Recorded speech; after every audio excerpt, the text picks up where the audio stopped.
I'm David Brickell, Director of Sales at Paradigm. Welcome to the big picture.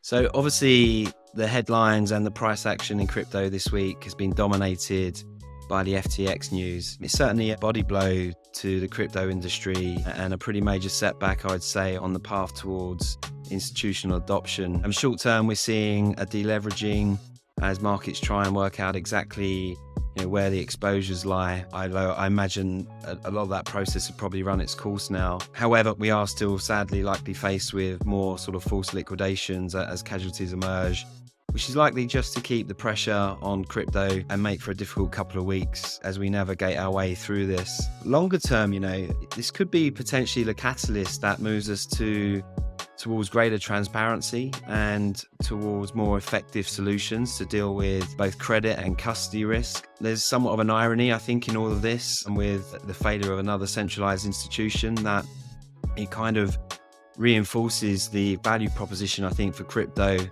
in terms of the need for decentralized, trustless forms of value exchange. So, who knows, long term, this may well be the crowning moment for DeFi, and it may accelerate actually the longer term path towards where we all kind of know this space can get to. Elsewhere, and quite importantly, I think the macros certainly turn more constructive. I've been talking now for a couple of weeks about just some underlying signs that we're seeing a shift in the macro dynamic as markets start to price the end of the Fed rate hike cycle. Now, finally, we had a week of data last week, weaker inflation data, which came in at 0.27% on core, which is the weakest reading since summer of 2021.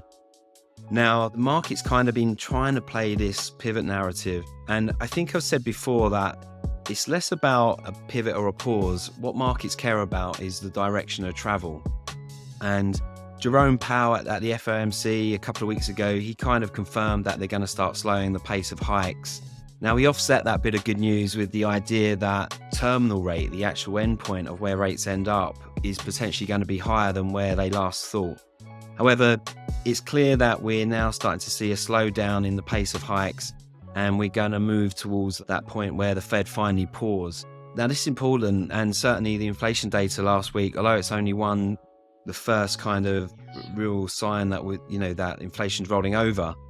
What's really important about a pause, I think Morgan Stanley released a really good chart this week that just showed exactly why a pause is so important to markets. And you can see here exactly why that pause is important, because historically every pause is followed by a cutting cycle. So in pricing for a pause, even if they hold that there for a while, the market will then start to price the subsequent cuts. Also important about every pause is that it's also been met by a substantial rally. So markets who tend to look ahead of themselves and tend to price ahead of themselves are just starting to price for this pause in this hike cycle. And the data's now giving them cause for that, to price for that. And we even saw Brainard just this week talk about the fact that the risks are a little bit sort of more two-way now. So clearly, whilst the Fed doesn't want to get everyone carried away and they still want to maintain a level of credibility that they're going to deal with inflation, which is still too high, markets which price 6 months to 9 months ahead of themselves are just starting to price the fact that we are now nearing this hike cycle. Now, in looking at which assets I'll look at to establish that changing regime, the two most important ones for me are US rates and the US dollar. And we started to see those top out a few weeks ago. And post the inflation print, we've started to see those moves really accelerate and break some significant levels. So you can see here that 2-year yields have broken that uptrend that really started to steepen when the Fed again renewed their hawkish rhetoric in August. A much bigger move has actually been in the US 10-year yields, which has broken trend and now testing this sort of big 380 level. Now, I think that's particularly important for tech stocks and for crypto because effectively tech and crypto are long duration assets. So you kind of want to see 10-year yields and further out start to come lower and duration rally. And you'll tend to find that tech is the high beta duration and crypto perhaps the highest beta. So this starts to look pretty positive, I think, generally for risk and for crypto. But however, the biggest asset class to watch is the US dollar. And we've seen a significant breakdown in the US dollar from its 9-month uptrend. Now, for me, if you kind of get the dollar right, you'll probably get a lot of the macro right, and you'll get crypto ultimately right.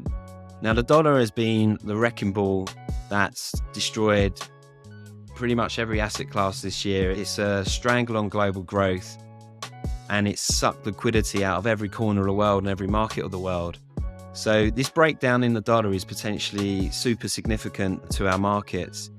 And the other interesting thing for me is that FX tends to be the asset class that really kind of sniffs out regime shift much more quickly than other asset classes. So I think it's potentially very interesting that we're now seeing this breakdown in the dollar. If this momentum sustains, I think it signals the end of the current bear market. Now, obviously, crypto's got its own issues at the moment, and I still think we're in for a couple of difficult weeks as we try and unpick that. However, I do think this is a significant shift in the macro. I'm keeping an eye on US rates, I'm keeping an eye on the dollar, but it's a significant change, and it may well be that we're seeing that final capitulation in crypto that then gives birth to the new bull market. And I think the dollar would be the asset class to keep an eye on to signify that change.